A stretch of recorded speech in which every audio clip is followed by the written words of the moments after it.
¿Qué tal? Espero estén todos muy bien, espero sus familias estén bien. Hoy les quiero hablar de uno de los temas más fáciles de la física, el ciclo Brayton. Ya, ¿por qué más fáciles? Porque solamente con entender las fórmulas y ver cómo se aplican, van a ver que ya lo saben de una. Y tampoco las fórmulas no son tan difíciles que digamos. Ya, un poco de contexto. ¿Qué es el ciclo Brayton? Pues como todos es un ciclo termodinámico, pero aquí la peculiaridad de nuestro fluido va a ser que tiene que ser en estado gaseoso. El gas que más vamos a usar es el aire. En problemas escrito también como aire estándar, pero es lo mismo, ¿ya?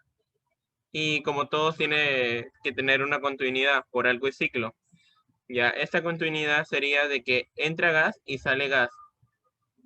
Las siguientes diapositivas y varias de ellas van a ver como que con mucho texto. Así que las voy a tratar de explicar brevemente y que se entiendan. Pero si quieren leerlas, pueden pausar el video y verlas que están más detalladas. Lo vamos a, ¿Cómo aplica en la vida? Su utilización es, un ejemplo fácil, sería en los motores de turbina de los aviones. Obviamente por estar en el aire, van a usar el aire estándar que está ahí. Y ya por ser un ciclo termodinámico, va a haber un trabajo mecánico. ¿Y esto qué se debe? Porque va a haber la influencia de la energía, va a intervenir aquí la energía, y esta energía se va a presentar en forma de calor y de trabajo. Ahí tienen la turbina del avión. Bueno, veamos. Hay dos tipos de ciclo Brayton. Primero, el ciclo abierto, que es la forma real de ver este ciclo. Ahí tenemos la imagen. ¿Y cómo es el proceso?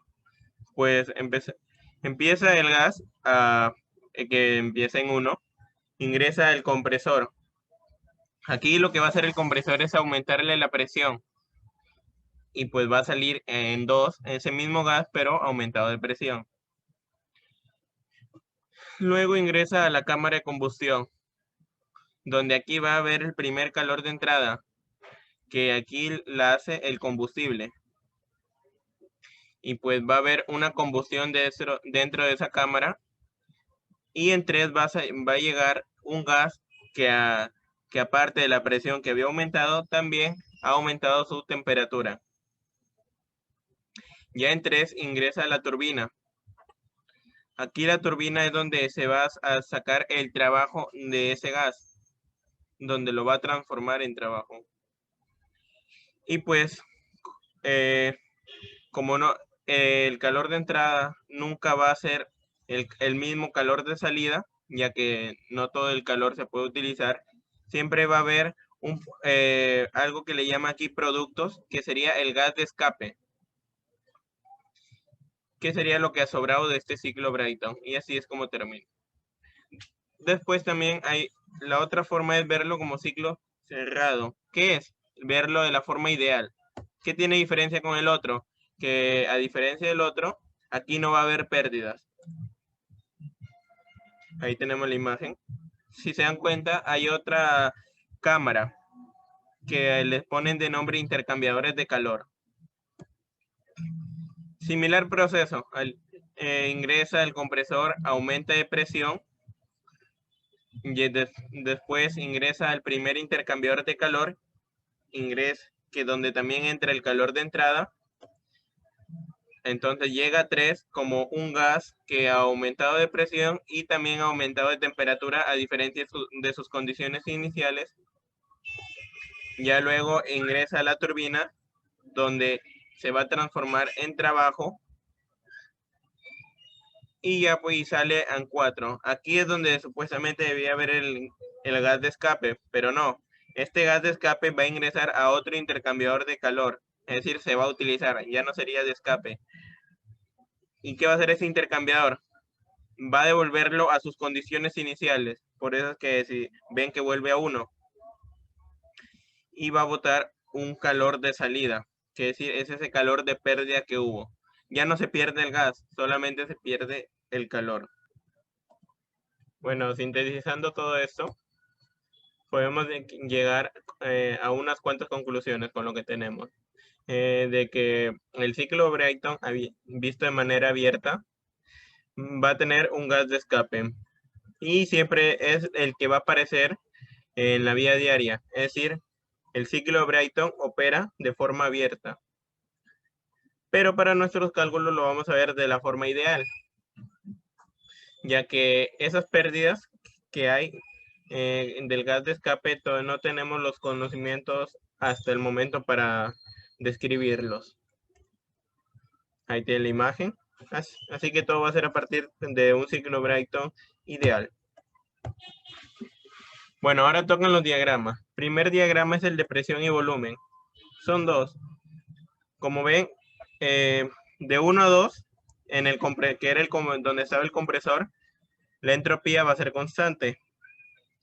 De 2 a 3, o sea, cuando entra el calor de entrada en el intercambiador de calor, se mantenía la presión, así que se llamará isobra.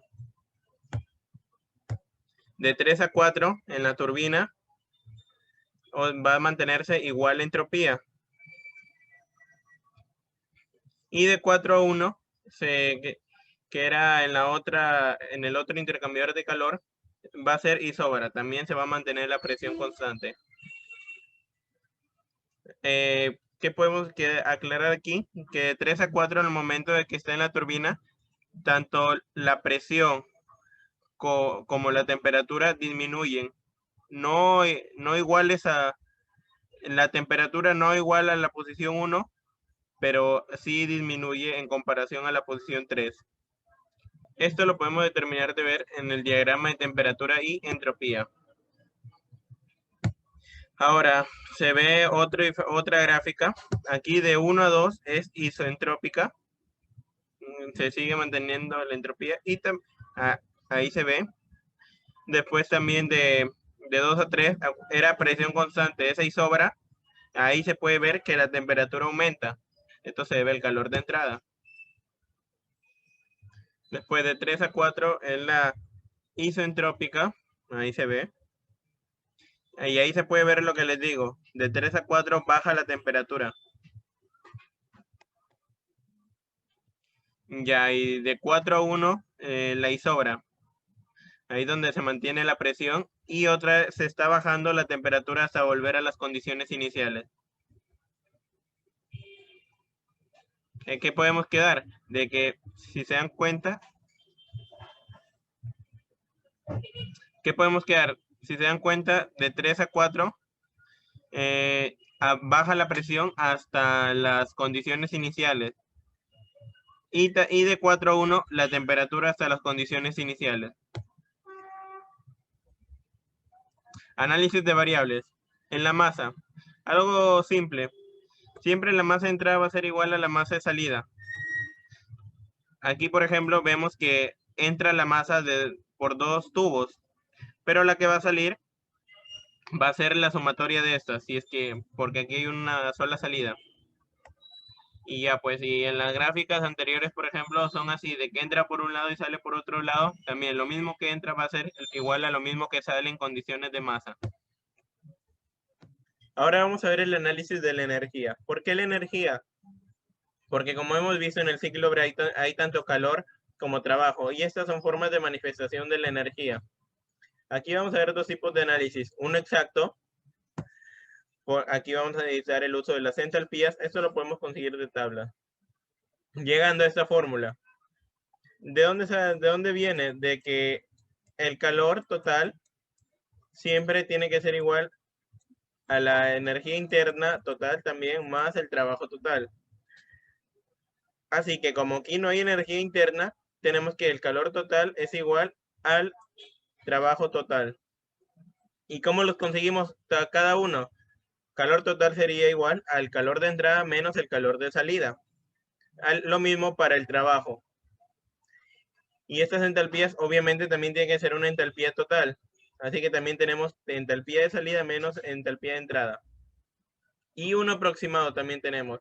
Esto proviene de que la entalpía es igual al calor específico multiplicado por la temperatura. Como es una entalpía total, aquí lo que va a variar es la temperatura. Sería ese diferencial de temperatura. Ahí tenemos la leyenda que explica todo. Vamos a analizar en la compresión, la energía en la compresión. Ya, como sabemos, aquí no hay calor, no hay trabajo. Pero sí gana trabajo. Eso hay que tenerlo en cuenta. Les dije que la turbina no solo daba trabajo a las demás partes de la máquina, del artefacto, sino también le daba una parte de ese trabajo, se lo daba al compresor para que funcione, pues. Así que sí tenemos un calor de entrada. Calor de salida o de entrada no hay, porque solamente hay que aumentar la presión. Entonces podemos decir que el trabajo de entrada es igual a la entalpía en 2 y la entalpía en 1. Esta entalpía la podemos calcular por tablas. ¿Qué diferencia tenían entre 1 y 2? La presión. Uno era mayor que otra. Así que buscamos en esas tablas donde según la presión y tenemos las entalpías y podemos calcular el trabajo. Y el aproximado sería el calor específico por la diferencia de temperatura, 2 y en 1.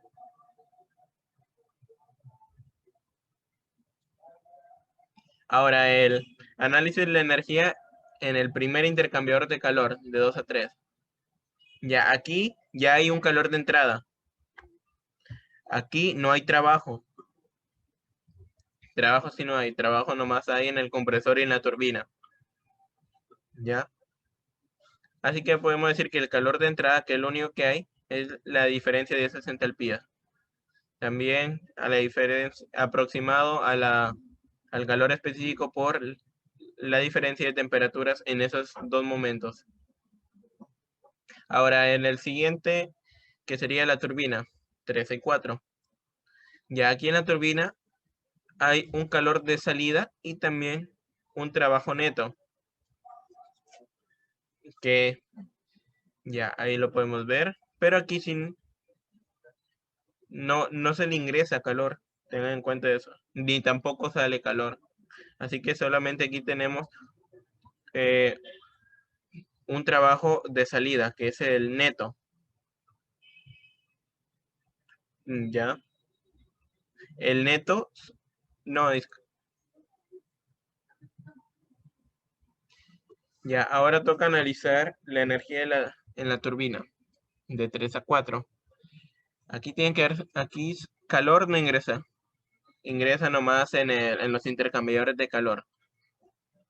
Pero lo que sí hay es el trabajo. Aquí lo que hay es trabajo de salida, ya que le sale trabajo neto por un lado y por el otro lado le da trabajo al compresor. Así que tiene una suma. Esa suma de trabajo neto y trabajo de entrada del compresor sería el trabajo de salida. Que obviamente negativo porque sale, lo pierde. Igual a la diferencia de entalpías en 4 y en 3. Lo aproximamos también al calor específico por la diferencia de las temperaturas en estos instantes. Y por último, en el otro intercambiador de calor, de 4 a 1. Aquí hay salida de calor. Trabajos no existen, así que solamente podemos decir que el calor de salida es la diferencia de entalpías en esos instantes. De 1, que es por donde sale, menos la 4, que es por donde empieza. ¿Ya? Y lo aproximamos. Tienen que tener en cuenta mucho hacia dónde apuntan las flechas. Va de 1 a 2, de 2 a 3, de 3 a 4 y ahorita en este intercambiador de calor va de 4 a 1. Así que donde termine es por donde empezamos las entalpías. Ahora vamos a ver el concepto de eficiencia térmica. ¿Qué es? Vamos a ver qué también funciona nuestro ciclo Brayton. La eficiencia térmica es el trabajo neto entre el calor de entrada. Y como sabemos, el trabajo neto es el calor de entrada menos el calor de salida. Así que, así separando ambas divisiones, obtenemos esto, que el calor de entrada entre calor de entrada menos el calor de entrada entre calor, no, el calor de salida entre el calor de entrada. Y ya, pues esto se hace 1 y ahí es donde quedamos con esa fórmula. Ahora, sabemos que el calor de entrada es la diferencia de esas entalpías, por lo que habíamos visto anteriormente. Y también el calor de salida es igual a eso. Y sus aproximaciones de ambas también tenemos. Entonces podemos definir esto por medio de sus aproximaciones. Y podemos despejar el calor específico y obtenemos esta fórmula. ¿Sí? Podemos calcular la eficiencia netamente con las temperaturas.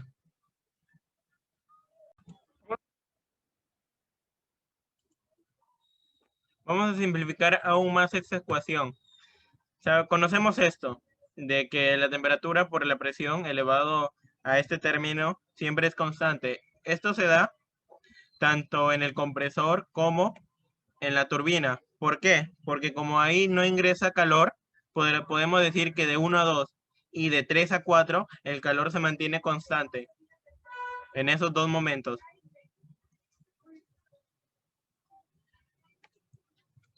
Así que podemos analizar ahora los procesos isoentrópicos para sintetizar aún más la ecuación. Veamos, de 1 a 2 tenemos esto, porque como les decía que se cumple la fórmula anterior. Entonces podemos simplificar despejando el T2. Ahora, esas presiones, como están elevadas al mismo exponente, las podemos factorizar. Ahora, para tener una ecuación, el P2 encima, podemos agregarle un menos. Lo multiplicamos de ese menos al exponente. Y tenemos a la temperatura 2. De esta manera. Lo mismo para el proceso de 3 a 4. Ahora, otra fórmula que de los gases ideales es esta. De T por B es constante. Esto se da cuando la presión es constante. Es decir, es la misma en los dos momentos. Es decir, procesos isóbaros. Y recordemos que sí habían dos procesos isóbaros en el ciclo Brayton. Eso se daba de 2 a 3. Así que podemos decir esto. Despejar la temperatura 3. Y solamente la expresamos de mejor manera. Lo mismo para de 4 a 1. Despejamos la temperatura 4 y tenemos eso. Ahora tenemos, recapitulando todo, tenemos estas fórmulas. Que la temperatura 2 es igual a esto. A este cociente de presiones lo podemos simplificar o hacer un cambio de variable, mejor dicho, por esta variable que le vamos a llamar razón de presiones. Para la isóbara también, pero ahora este cambio de variable le llamaremos razón de volúmenes. Podemos hacer esto lo mismo para de 3 y 4.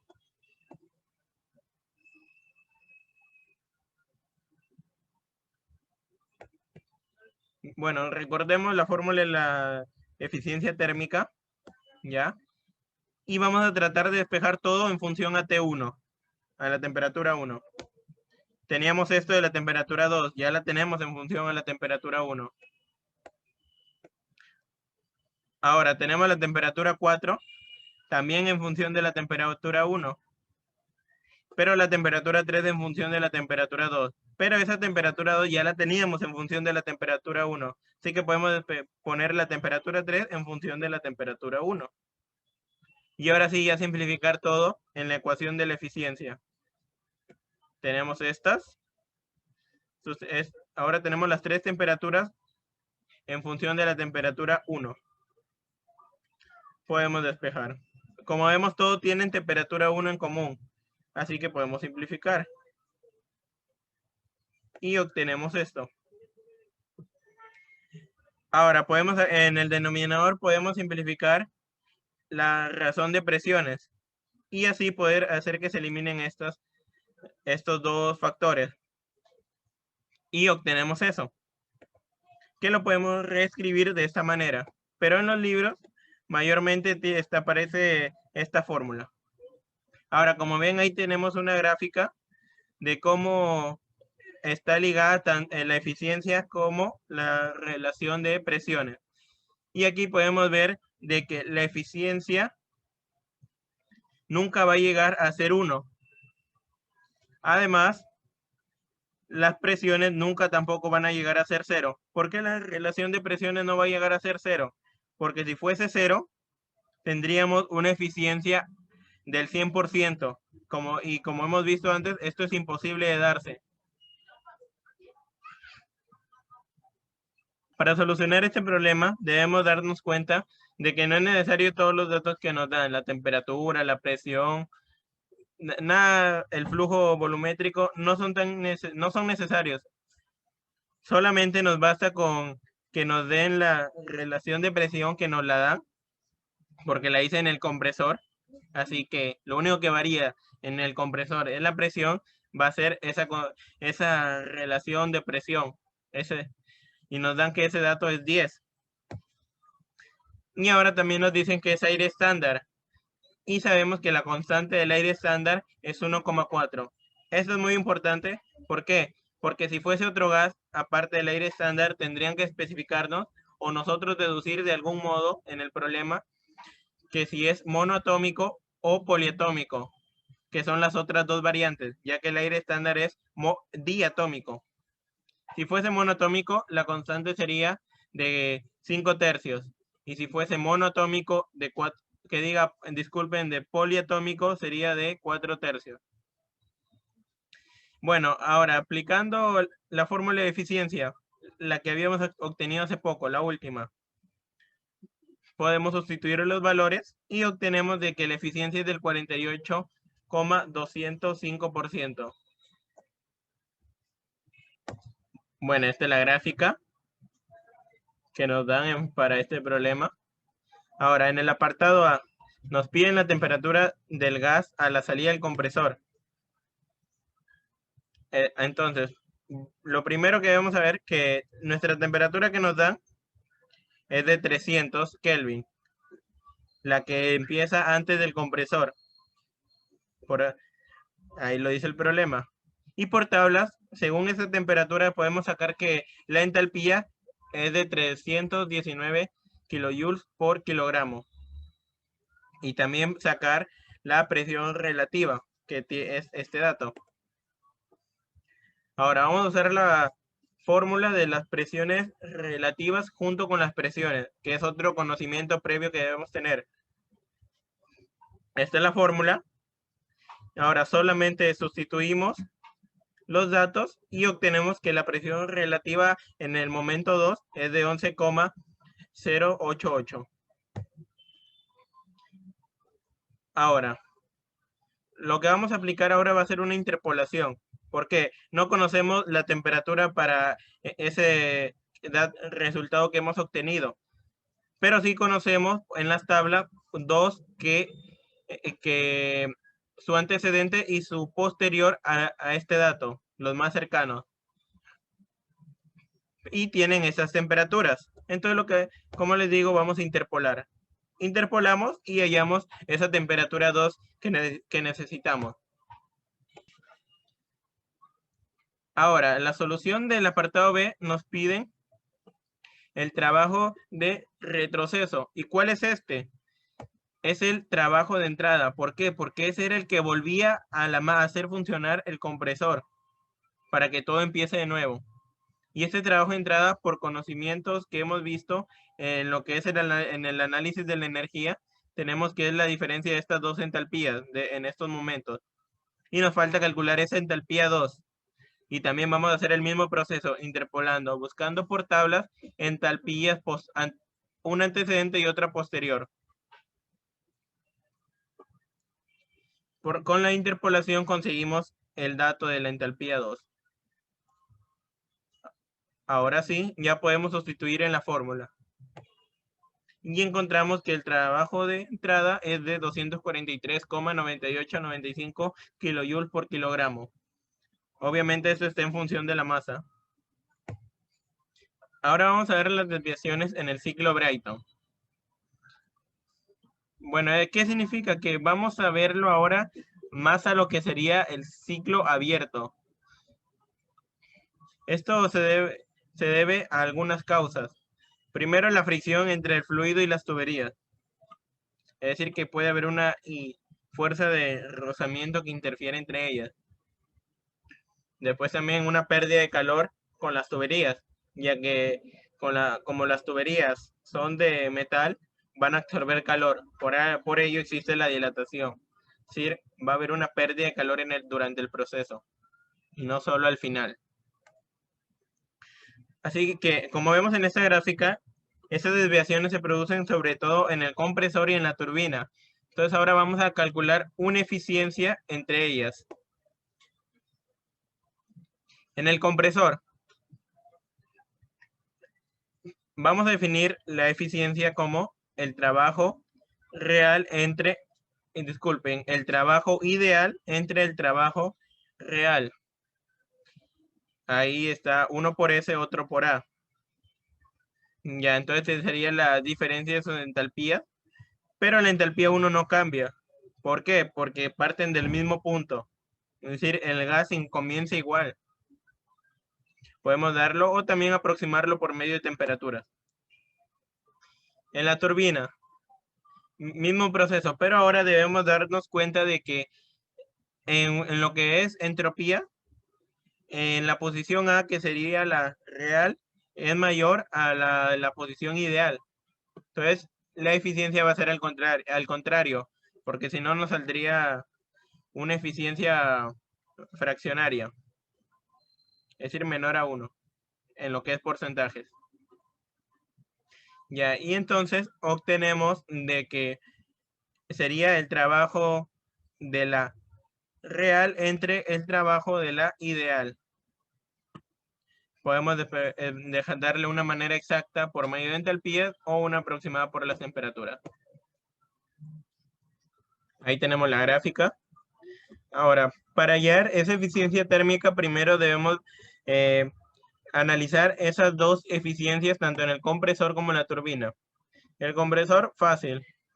Ya las tenemos en dos variables y podemos hallar ese trabajo real por medio, sustituyendo, despejando. Lo mismo para la turbina. También nos están dando ese trabajo, que vendría a ser el trabajo de salida. Porque, ojo, estos no trabajan con trabajo neto. En la turbina, ese trabajo que nos piden no es trabajo neto. Nos piden el de salida. Y ahorita nos lo está dando. Así que podemos hallar ese trabajo de salida verdadero.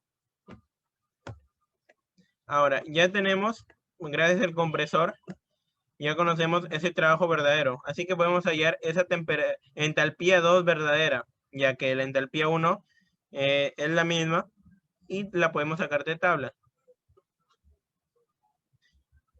Entonces ya podemos sustituir, como todos son energías en función de la masa, no habrá problema. Hallamos esa entalpía verdadera. Ahora, conociendo la fórmula del trabajo neto, podemos hallar ese trabajo neto porque ya tenemos ambos trabajos, tanto el de salida como el de entrada. Ahora, es decir, estamos hallando ese trabajo neto verdadero.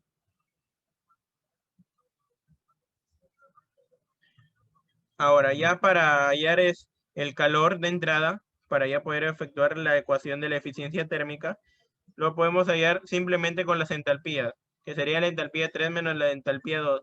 Pero como queremos hallar la eficiencia térmica verdadera, tiene que ser la verdadera también, esa entalpía 2 verdadera, que la hemos hallado hace poco, en el primer paso de esta diapositiva. Y así lo podemos hallar. Ahora sí ya nomás queda sustituir todo en la fórmula de eficiencia térmica. Y así hallar que la eficiencia térmica verdadera es del 26,6%. Gracias. Suscríbanse para más videos.